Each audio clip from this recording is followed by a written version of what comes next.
Hi, my name is Rachel Reynolds. I'm the exhibitions coordinator at the Wilson Library, and I wanted to start just by showing my face, just because um, sadly we're not going to meet each other in July, which is obviously what we were all hoping to do. Um, so instead, I have prepared a presentation for you covering every aspect of putting an exhibition together. It's what I go through every time and have been doing now for a number of years. So I've tried to put it together um, in a sort of simple, straightforward manner. So I hope it's easy to follow and understand. There is a lot to cover, and luckily now this is a recording, so you'll be able to stop the recording and take a break at any point. I think you will have been sent notes pages so that you can jot things down next to the slide as I talk. And there's also a handout to accompany the presentation because a lot of the slides cover quite a lot of information and probably are going to be hard for you to read and understand whilst I'm also talking. So you'll be able to look at those after the presentation at your leisure in order to sort of get a full understanding of those aspects as well. And just a tiny bit of background information on me. I have been working at the Wilson Library now for 6 years, and my role there is to work with my colleagues to curate exhibitions, and I manage the programme in our large exhibition space, which is the Saltarelli Gallery, which I'll show you a picture of in a minute. We have three exhibitions in there annually, so that programme changes every 3 to 4 months. And then we have some smaller spaces around the library, and again I have a photograph of that to show you. And I work with the curators to help them to develop their ideas, to map their ideas onto the spaces that we have, and to start to think about how many objects we might need to tell their story. I essentially project manage the development of all the exhibitions, so I set all of the deadlines for the work that needs to be done, the research that needs to be done, the writing that needs to be done, and I work with outside designers when I can, with graphic designers particularly, but I also do some of the design work myself in order to then turn the work of the curators into something that is visually appealing, into object labels and wall panels that are easy to read, that look good. And I also work with the conservator in the library to make sure that all of the items that they're choosing to display are being displayed safely and in a way that looks good. So I think that pretty much covers the range of things that I do in the library, and I will be talking you through that entire process.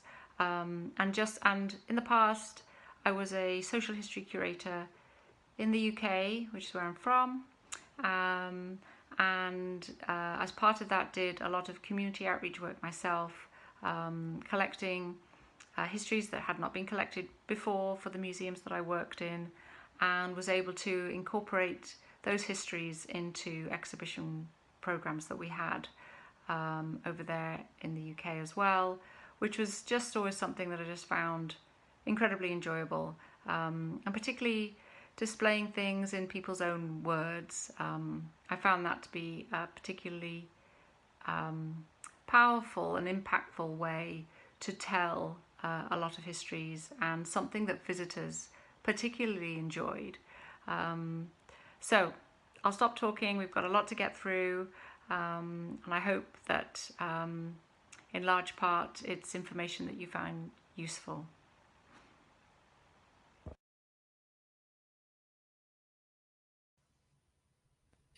And just to give you some visuals, this is the main gallery space that I programme in the Wilson Library, the Saltarelli Room.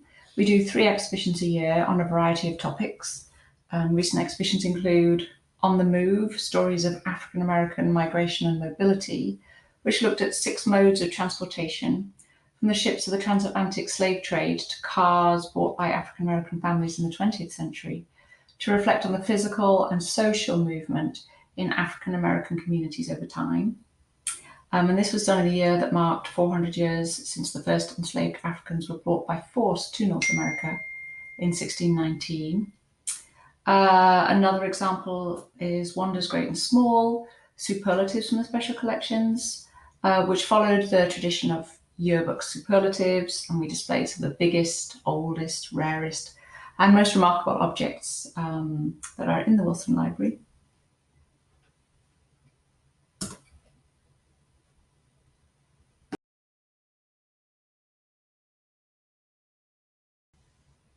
In addition, I also work with colleagues and students to curate exhibitions in one of our main hallways, and that's what the image is here of the second floor hallway, and do exhibitions of photography or artwork on the walls in our public meeting and lecture room.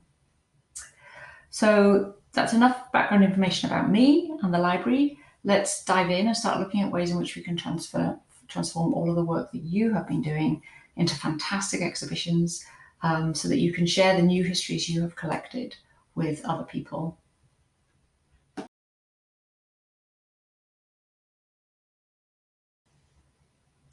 So a key part of the exhibition planning process, and in a way this applies to whatever form of presentation you want to make in the end, is the development of a big idea for your display. The big idea influences everything that you choose to display and what you choose to say about those items. It's important to develop this big idea at the outset to give you a focus for the decisions that you need to make. If you're working in a group, it's important that you develop the idea together and that everyone is clear about what it is and committed to following it so that your final presentation hangs together. So for instance, if different people are writing about different parts of the story that you will tell in your exhibition, all those parts need to connect and build on each other to tell a compelling story. If you're just a team of one, a big idea will help you to think and plan in a consistent way, to stay on track, and to explain to others what you are doing.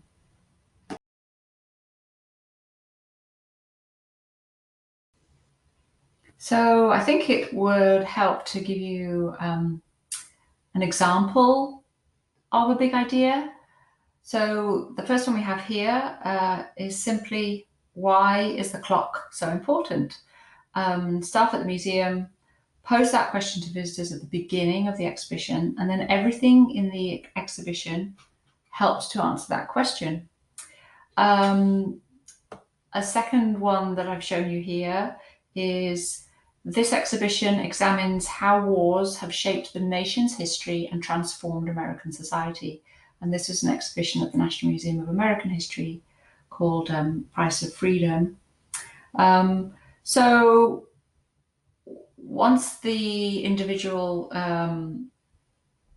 curators had this big idea, they could choose objects and tell related stories that showed how war had shaped the nation's history and transformed American society. And this freed them up from trying to present anything and everything that they could have said about these wars.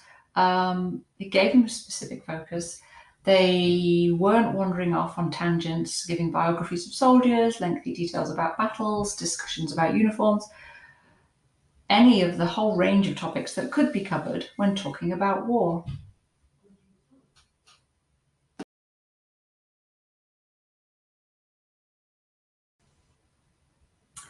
So how do you develop the big idea for your exhibition?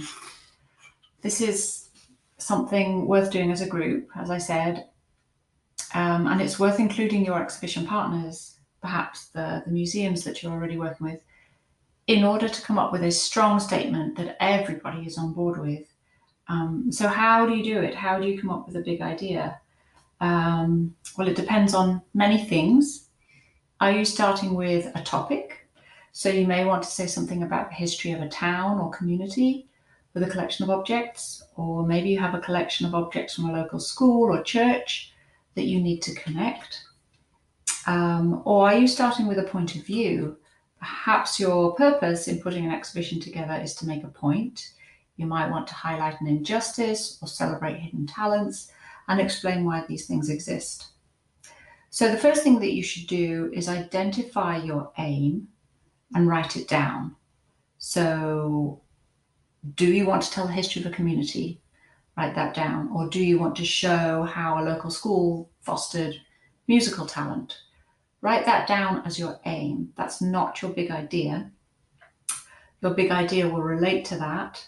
The big idea should be one sentence with a subject, an action, and a consequence. And the consequence is the so what part of the big idea.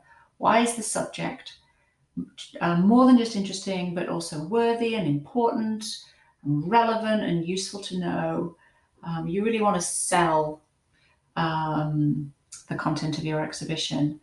And so to give you an example of a big idea that we worked with last year, and this was for the On the Move exhibition, our sort of big idea was that access to changing modes of transportation, so that's the subject of our sentence, affected, that's the action, so had an impact on African American experiences of migration and mobility over the last 400 years.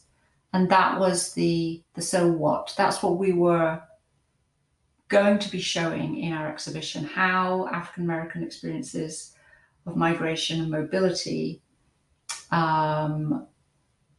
were related to the modes of transportation that were available to them, and how this impacted their lives and prospects. So the big idea should be one sentence, and it should be quite specific. Don't make it too general.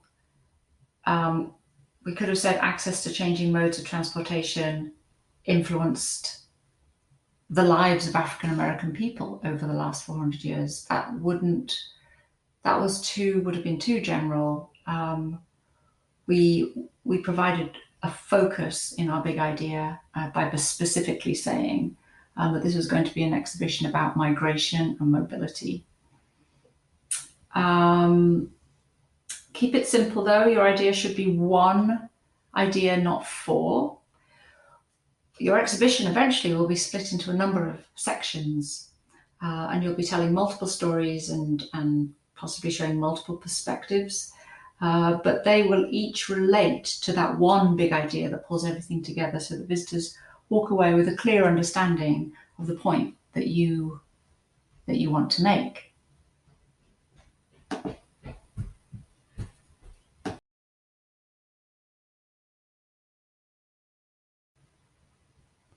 Okay, so you have your big idea. The next thing to think about is how you're going to organize your exhibition. Once you have a strong central idea, you can break it down into smaller chunks of information or ideas or parts of the story. This is physical chunks as well as conceptual chunks. That is all of the different ideas that together build to make your main point. And for each exhibit component, you need to ask the question, what's this got to do with the big idea? And it should have a clear and positive answer. There should be a clear and positive answer to that question. So there are two main ways to organize an exhibition: by theme or topics, or to show how a story evolves over time, which would be a chronological approach. Sometimes it's possible to do both, and that's what we did in On the Move, where we looked at different modes of transportation. So these were our themes, and information was chunked into presentations about each individual mode of transportation. But we were also looking at the movement of African American people and communities using these different modes of transportation in distinct phases from the 1700s to the mid-1950s. The thing to remember with a chronological exhibition, so an exhibition that is organized, according to the passage of time, is that you need to organize your space so that people can clearly see in your displays how things evolved. They need to see your displays in the right order because your story builds in the order of time. We actually try to avoid chronological exhibitions in the Wilson Library because our space is so open and people can move back and forth between the display cases in quite a random order.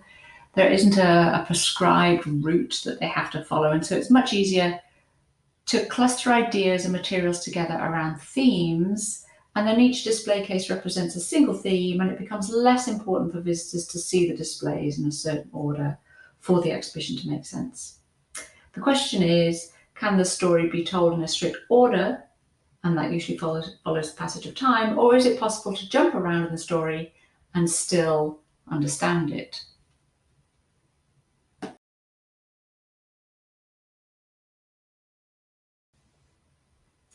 So this is a real behind the scenes tour of exhibition work at the Wilson Library.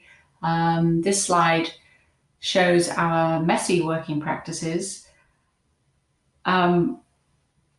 We make our decisions often about how to organise the exhibition based on how much material we have per theme or topic.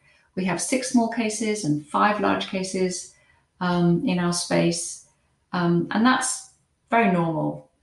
Most galleries would have a variety of different styles and sizes of display cases.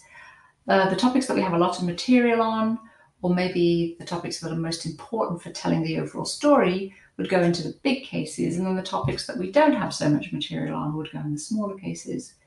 It's a complicated process though, and is often not as simple as that. It's necessary to also consider the size of objects and which cases they will fit into. There are a lot of variables, and the initial planning, as you can see on this slide, can be quite a messy process. This is an image of the whiteboard that I used when planning On the Move with Shatra and her graduate student Adriana. And we were playing around with how to organise the exhibition for quite a while before we decided to go with the two-pronged approach, which was themes, the modes of transport, and chronology, how they changed and affected African American lives over time. But we were scribbling on this whiteboard and then rubbing words out and moving them over to the other side. And we were doing this for quite a while before suddenly things snapped into place and it looked like the story was evolving in a way that made sense. And based on how much stuff we knew we had to show, the themes that we didn't have much material for were fitting into the smaller cases, and vice versa. So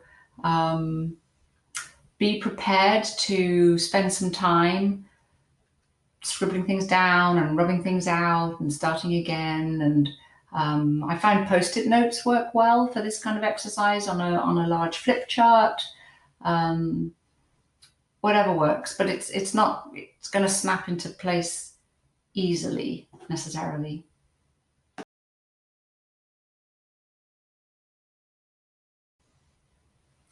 And I thought I would also show you the next stage, following on from the whiteboard experience of scribbling and rubbing out, etc. This is not for On the Move, it's for a different exhibition, but what I would do next is I would take a floor plan of your space. It doesn't have to be to scale. It just needs to give you an idea of how many cases there are, how they're laid out.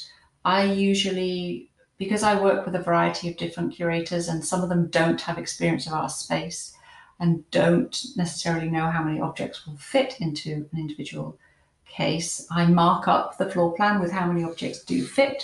So you can see I've done that here. What I do at this point is then I would mark each case on the floor plan with the theme that we landed on for that case. And this is then the blueprint really for how the exhibition is going to evolve. One thing to note is that sometimes the plans need to be tweaked as you go along, as new objects surface, or as you realize that certain things won't fit. Nothing is set in stone at this point. So if you end up switching cases for some reason at some point, that's really not a problem, but it does help to document it on paper like this.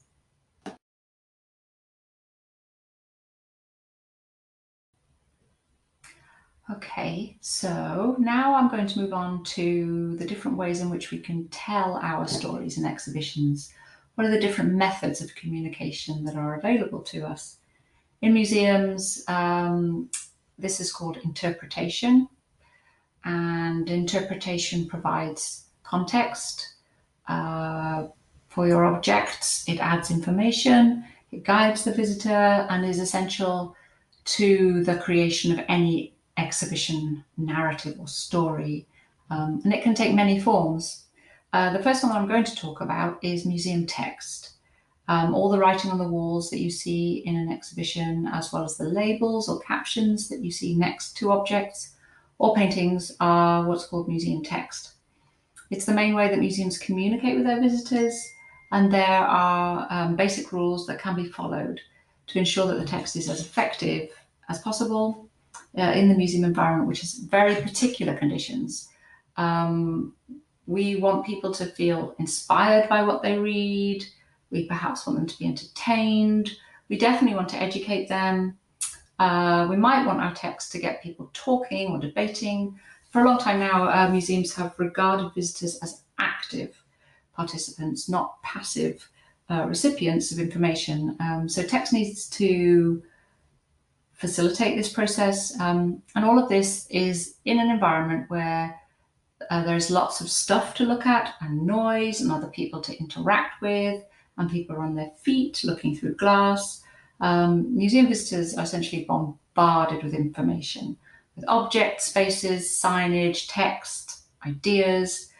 So given all of this, it's important to keep in mind that an exhibit is not a book on the wall. Always remember that you are writing for a standing audience with a limited attention span. Visitors usually don't spend a long time looking at objects or reading in an exhibition. So you have to catch people's attention quickly and present your information in easy chunks.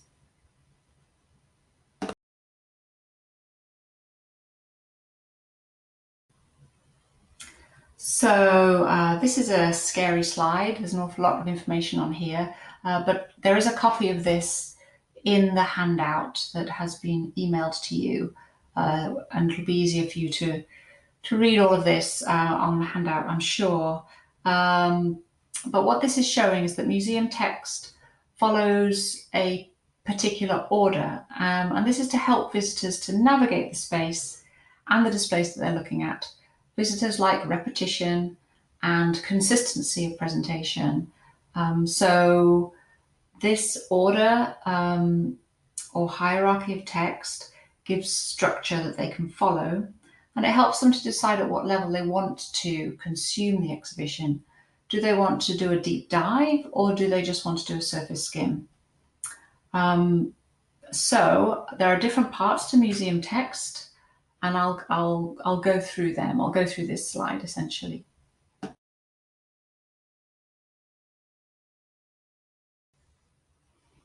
So the first thing that you have is your exhibition title, and the title needs to attract attention and give visitors an immediate sense of what the exhibition is about. They're usually placed at the entrance to an exhibition or gallery, often high up on the wall. They can be in large letters. They're also obviously used in your publicity. They should be no more than one line in length and usually fewer than 10 words. Typically what people do is they use a catchy word or phrase followed by a descriptive phrase or strap line. And I've given a couple of examples here. So the first one, hope, struggle, change. Three powerful words that are going to grab your attention, but you don't really know what that exhibition is going to be about. So then there's a colon, and after that there is another phrase which is more descriptive, photographing Britain and the world, 1945 to 1979. So now we know it's an exhibition of photographs, we know the time period it relates to, and we know what those photographs are of. And so the second title here, Just Above Midtown. Again, do we immediately know what that means? This is an exhibition in New York, and actually is the name of an art gallery which was just above Midtown, and was an art gallery that celebrated African American artists. So maybe in the art world, people would look at that and would immediately know what that exhibition was going to be about. But then after the colon, we are told 1974 to the present. So that tells us that this is going to be a survey, what's called a survey exhibition, an exhibition that's going to be showing the work of this gallery and artists who are supported and represented by this gallery over that large time period. So if you're doing an exhibition about your town or community, you may call it by the name of the town and then add a few words to explain the focus. So moving on.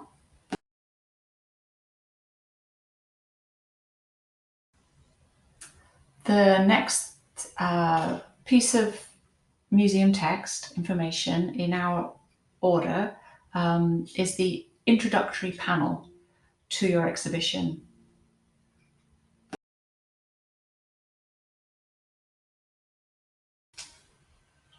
And here is an example of the introductory panel that we used in On the Move, Stories of African American Migration and Mobility. There is usually just one panel introducing an exhibition. And what they do is they provide an overview or an introduction to the exhibition. It says what the exhibition is about, how it is organized, what you can learn. It introduces the big idea. And that's usually in an opening statement. So on this example, you can see the first paragraph essentially is the big idea, at the top in green. African American experiences of migration and mobility over the last 400 years have been closely tied to access to changing modes of transportation.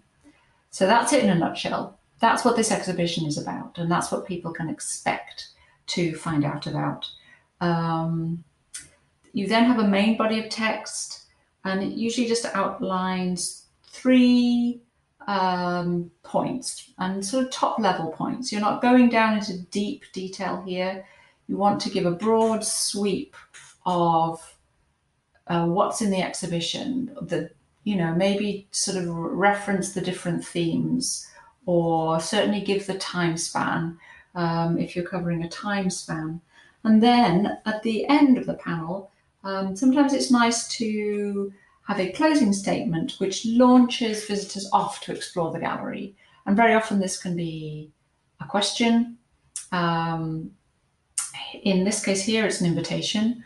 We invite you to explore how technology, the law, and self-determination intersect in this survey of African American historical events. So it's a definite end to the conversation at this point, and an invitation to go off and explore further. Following from the introductory panel, you then have section panels which introduce each individual theme or each individual display case in your exhibition.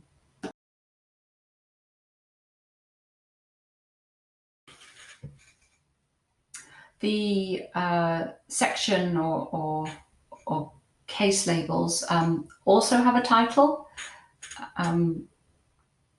and they start to give specific information about the story that you're telling. They're providing an intermediate level of information between the introductory label and then the more specific object labels. They can provide historical background, for example, or just explain how certain groups of objects fit together.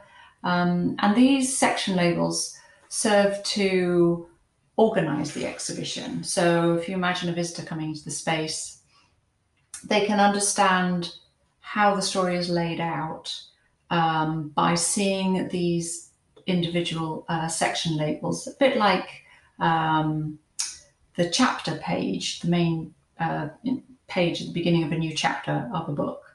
And then we finally get down to object labels or captions. And what they do is provide information on a particular object, such as they describe that object, they provide the title, they tell you the age of the object, who made it, what it's made from, possibly, who used it. They should be brief.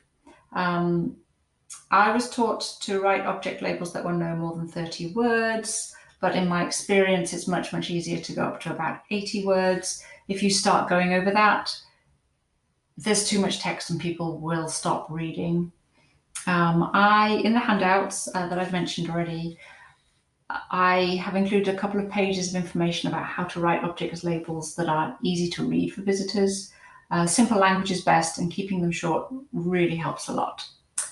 And then the last thing that you can see on this slide here is creative text and further information. And so that would be, say, in the form of a reading corner that would include books in it, or binders, or signposting people to websites. But I'll say just a little bit more about creative text.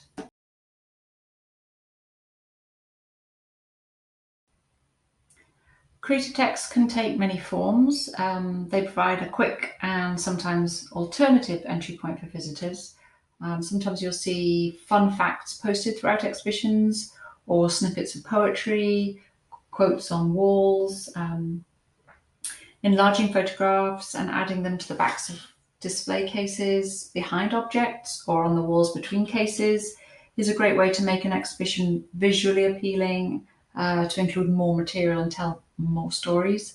What you can see on this slide is the image on the left, which is from our most recent exhibition,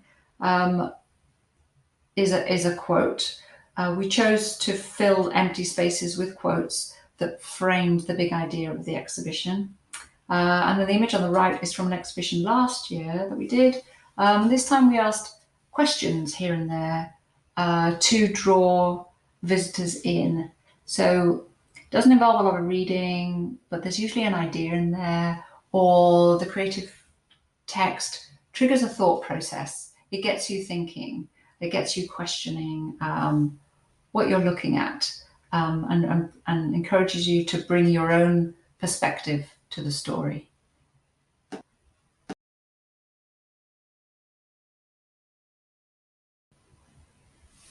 So what goes on an object label? This label here is from an exhibition that we did several years ago in the Wilson Library, and I've marked it up to show each part of the label. There's a lot of information in here, so this is in your handout, so don't worry. But this really follows the standard formula for object labels in museums, and every label in the exhibition followed this pattern. So you have the object name at the top, or if it's artwork, it would be the name of the artwork. If it's a book, it would be the title of the book.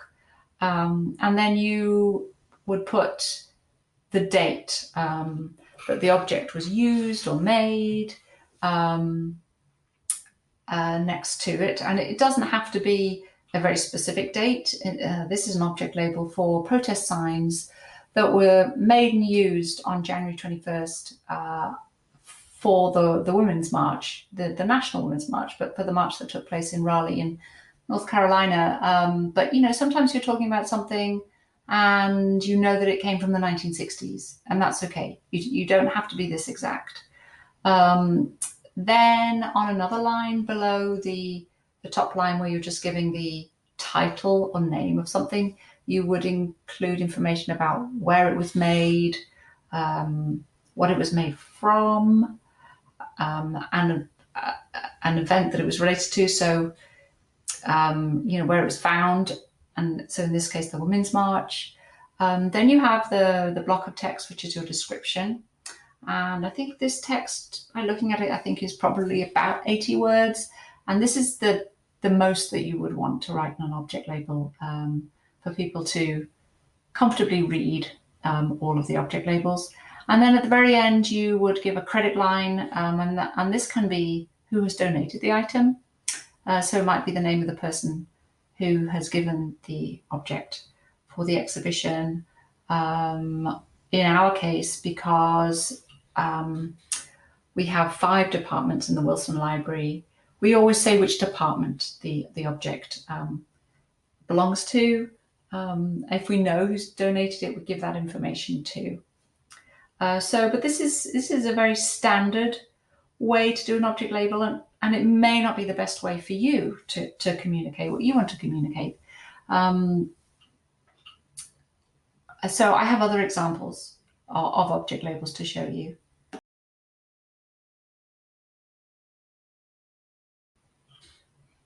Using quotes from people can be extremely effective as object labels.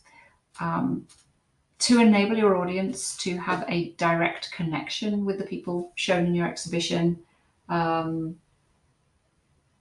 something particularly powerful if they're part of the same community, visitors will get a lot more from reading people's words about the objects shown, how they were used, what those objects meant personally, than from a standard label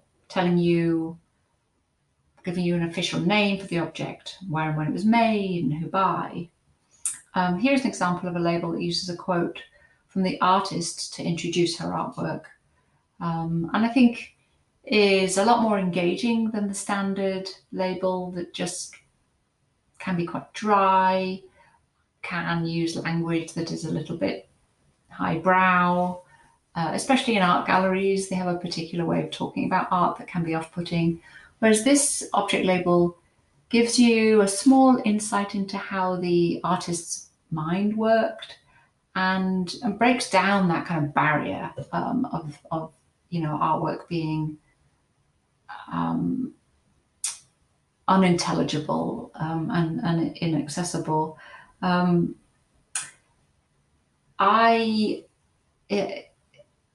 In a project that I ran for the Museum of London, when I worked there as an assistant curator of contemporary collecting, I collected objects from a huge variety of communities across the whole of London for an exhibition to represent London in the year 2000.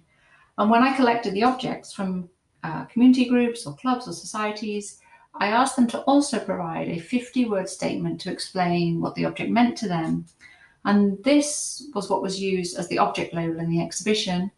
So the exhibition was not only full of such a huge range of different objects to represent all of these groups, but it was also full of all of their voices and was therefore so much more of a celebration of London's diversity.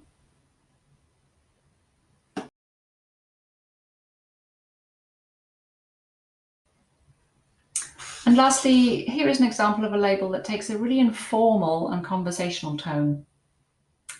Something more academic can be a bit off-putting to some audiences, especially family audiences, or exhibitions in community settings where people are already familiar with the histories on show. So an object label like this can be a lot easier to read, a lot more fun to read, and will draw people in. Knowing your audience is absolutely key. If you are largely aiming your exhibition at school groups, you should write in a way that children and young people are going to understand. And I've said this a million times, but The handout that you've been sent goes over a number of ways in which text on object labels can be written so they can be easy to read for visitors, and keeping them short and using simple language is absolutely key.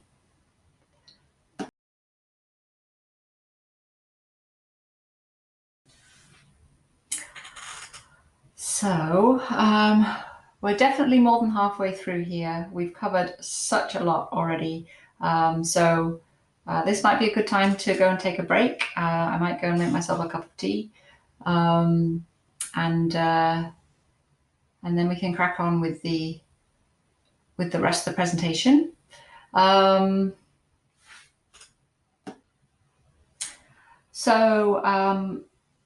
we're going to talk about objects. For a start, when we use the word object, what do we mean by that?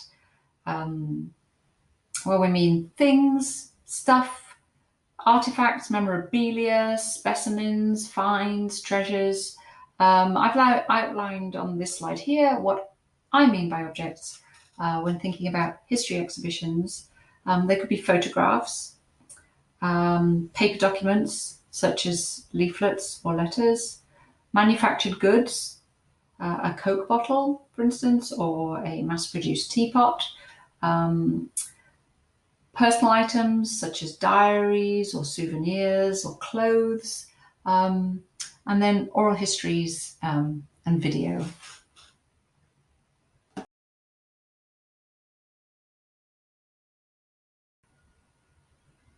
So this is a bit of a monster slide. And again, you can look at the details more closely in your handout. How do we decide what to say about objects? Essentially, we could talk about a single item in so many different ways, which of course takes us back to the big idea, which is going to help us to choose what we say about the material we have to display. We could go in so many different directions that it's important to keep a focus. And the main takeaway that we want people to get from our exhibition will dictate what we choose to say about our objects. You should look at your objects in a way as props.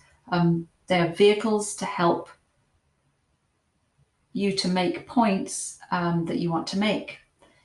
And so just looking at this slide, you might be interested in an object as a product of industry, which would make you look at how it was made and the materials that we used. Or the same object could be talked about as a personal possession or something that represents a cultural tradition. Or are you going to talk about life today or life in the past?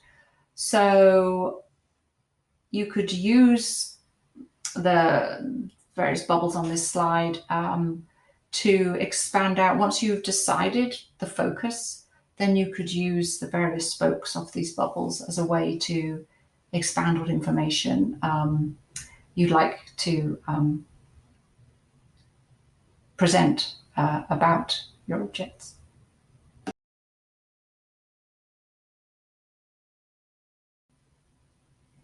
So perhaps the best way to explain all of this is by taking an object of my own. What is most compelling about this object? Why is that compelling? Well, it's valuable to me for all of the following reasons. It's royal memorabilia. It's a commemorative cup that was made at the time of the coronation of King Edward VII in 1902 after the death of Queen Victoria. And although I'm not a royalist, I do like history, so it's a historical artifact. I like the look of it. It's aesthetically pleasing. I like the cracked glaze on the porcelain pot. I like the green decoration. I keep it on a ledge in my bathroom with some potted plants, and it fits well there. So I just like the look of it. It's Royal Doulton, and that's a high-end pottery manufacturer in the UK, which makes things valuable. I did look this up. It's worth $25, so not hugely valuable. but it's nice to have a piece of Royal Doulton. And then the last thing to say about it is that it's the only thing that I have that belonged to my Welsh nana, my grandmother, and she was one of my favourite people ever. She died when I was 12. And so this is the main reason that I treasure it, because when I look at it, I think of Nana. Um, so in different contexts, different information would be presented about this object. It could be an exhibition about the pottery, it could be an exhibition about a royal coronation, or it could be an exhibition about me. Objects will mean different things to different people, depending on their age, their interests, their knowledge. So I think I've said this before. I think you have to know your audience, and you have to tailor what you say to their needs and interests.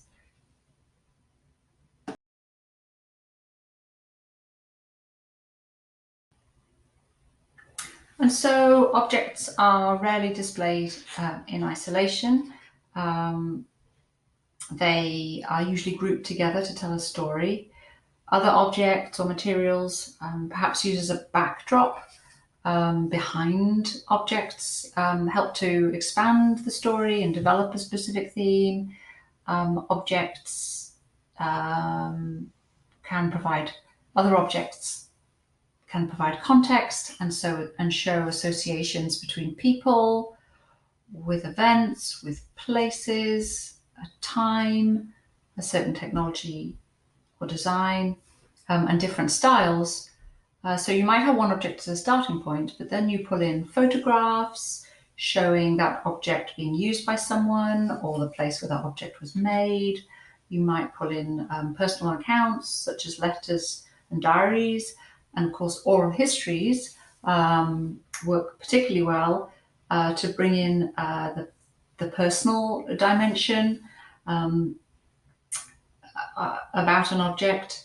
If you are doing something about a certain industry or company, then you could cluster together products from that company and then pull in official advertising, so bring in some documents. Or you might be grouping together objects of the same type, pottery, for example, or a number of things from the same person to build up a portrait of their lives.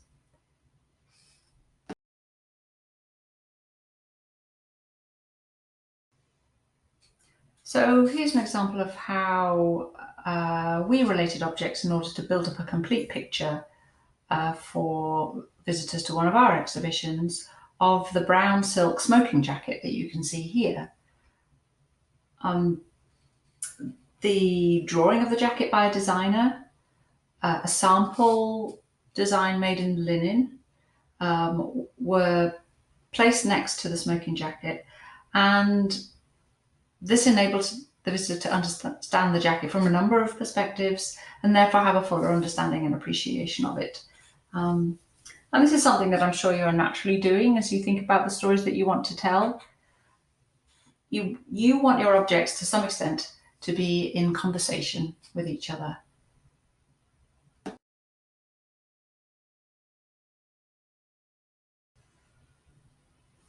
And as I've already mentioned, one particularly powerful thing to do is to pair your documents or objects with photographs. We decided in the On the Move exhibition that we wanted to tie the stories of migration to the lives of real people, so that the story was not so abstract, not just presented as a chronological sequence of events, but this was about people's lives, and we wanted to attach faces to these stories. And the way we did this was by finding an image of an individual for each section of the exhibition and paired it with a quote by that person to bring them to life for the visitor. We were careful to do this for every display. So basically, it was a formula that we used consistently throughout.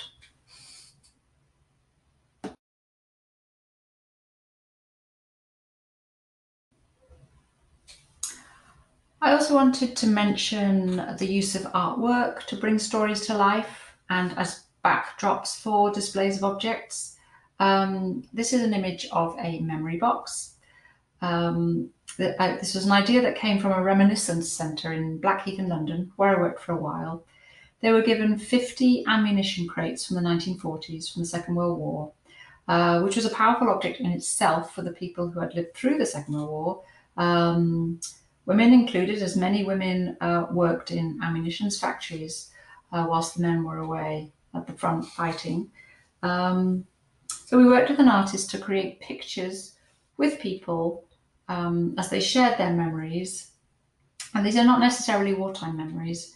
And these images were then applied to the box. Some of them were painted directly onto the box to turn it into a mini display. One of my particular favourites was one particular woman wanted to use a peach tree as the anchor point for the story of her life, in that she had grown up in a house where a peach tree had grown in the front garden, and then she had taken a peach stone from that tree and planted it in her garden when she got married in her early 20s, and a peach tree grew. And so for her, this was continuity in her life that she wanted to celebrate. And so the inside of her box was painted to look like a peach tree in blossom. And then we got a peach stone and just stuck it in the middle and attached some text to the box to tell her story. And what you can see here, this memory box comes from a project that I did for Sheffield Museums, where I took this idea one step further, and I also used photographs and printed snippets from oral history recordings to illustrate the boxes inside and out. And what I loved about memory boxes is that they are extremely accessible. They give personal insights. They're easy to read. They're easy to connect to. One or two objects is enough to illustrate a person's story. The memory box that you can see here was created by a 19-year-old woman who was a recovering drug user, but who wanted to emphasize that she was a good mother. So she chose to display her daughter's tiny shoes on the top of the box with a statement about what her daughter meant to her, and how much she loved her, and how she cared for her. So this is an alternative way of representing histories, and one that has enormous impact.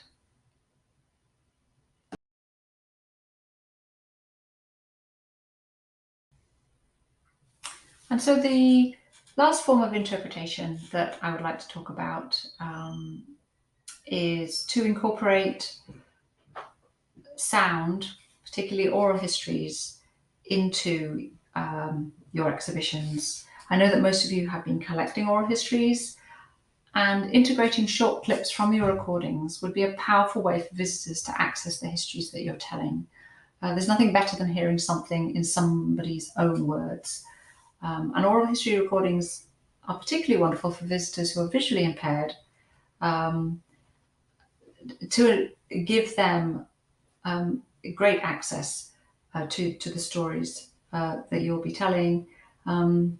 We have integrated sound into our exhibitions in the Wilson Library by providing a QR code or a web address on an object label in the display cases, and then visitors use their phones to either scan the QR code or to type in the web address, and that takes them to a web page where they can then choose to listen to various sound clips.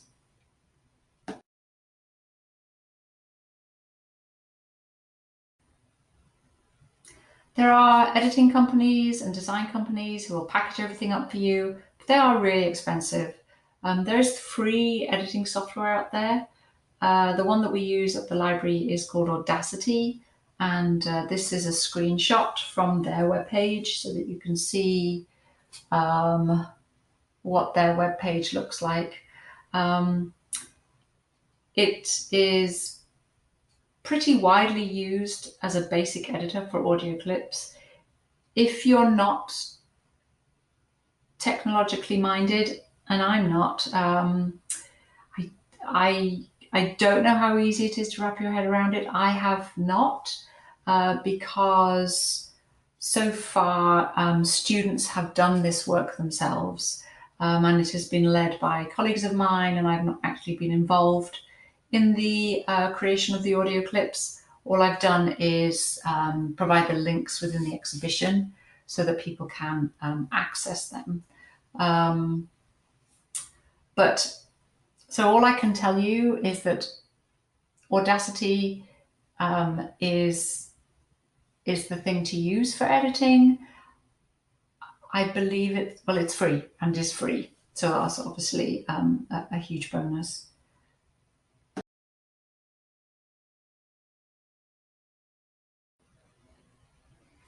And then once you have your edited sound clips, a recommended platform for hosting those for you is called SoundCloud.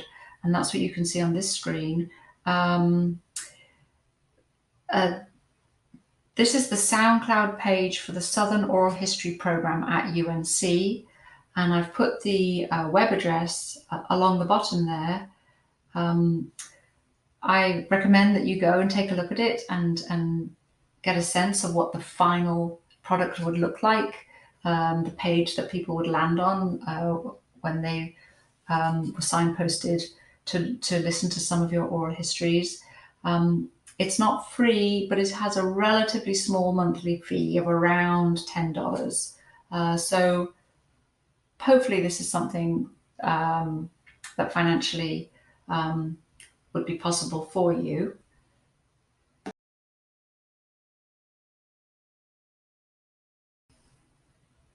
And so, as I've said, this is not an area of expertise for me.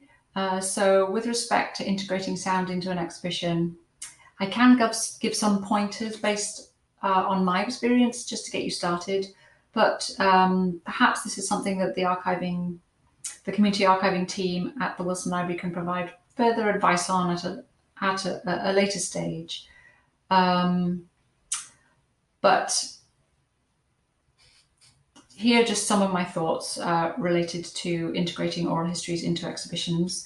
Firstly, the best way, especially under current circumstances, to provide access to recordings is on people's personal devices. I think sharing handsets and sharing headphones at the moment is something that everybody is trying to avoid.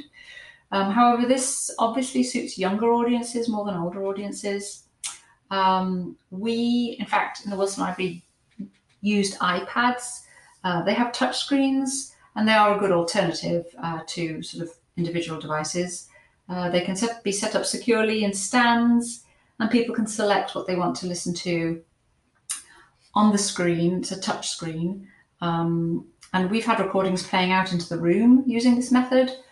So, you can attach headsets to iPads, but we didn't, and it didn't seem to be a problem.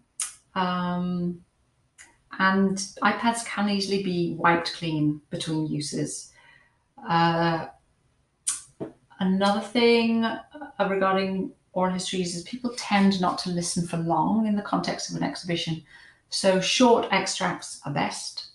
If you can provide a quiet seating area where people can sit comfortably, then you can provide longer recordings for people to listen to. And then finally, it's great to pair a photograph of the speaker with the recording. So large photographs could be mounted on the wall with an invitation at the bottom via a web link or a QR code to go to a SoundCloud page to listen to them talking would just be wonderful and would really enhance people's experience of listening if they can sort of put a face to that voice.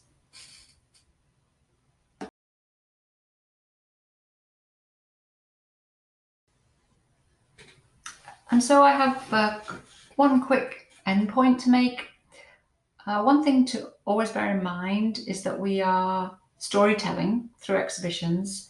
It's possible to aim towards some kind of objective truth, but ultimately what you choose to talk about and what you choose to display to tell your story will be highly selective. and personal and based on your background, your experiences, your values and belief systems. And it's important to tell different sides of a story if you can, and to scrutinize the evidence. So be aware of the biases that can creep into oral history accounts, for instance. They're not bad, they're just part of who that person is, but look for other accounts or find documentary evidence to support stories as well. Um, but it's okay to have a point of view. If your exhibition is about a controversial issue, a balanced viewpoint may not be desired or possible. If more than one side is presented, it's good to also clarify whose point of view is being supported and for what purpose. It's important for the visitors to understand whose voices can be heard in the exhibition. Our voices included. So we should be transparent. Museums and exhibitions are trusted source of information, but that doesn't mean they have to be neutral. And that's something that I think a lot of people believe should be the case or have tried to do. But I think, these days, exhibitions play an important role in being part of many sometimes difficult conversations about our histories, and exhibitions can stand for their own set of values, and it's okay to do that.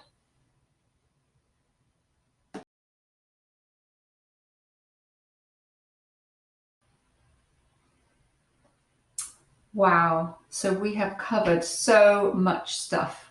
I hope that you have found it useful, though, in helping you to think about your exhibitions.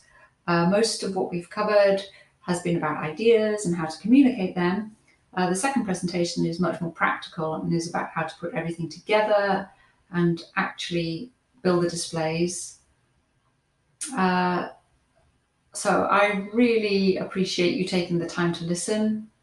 If you have any questions, or if there was stuff that I just simply didn't cover that you would like to talk about, please look out for an invitation to a Q&A session on Tuesday, July 28th at 11 o'clock in the morning. And that will be a time when we can see each other and chat um, in person. And I really, really look forward to talking with you then. Thank you so much.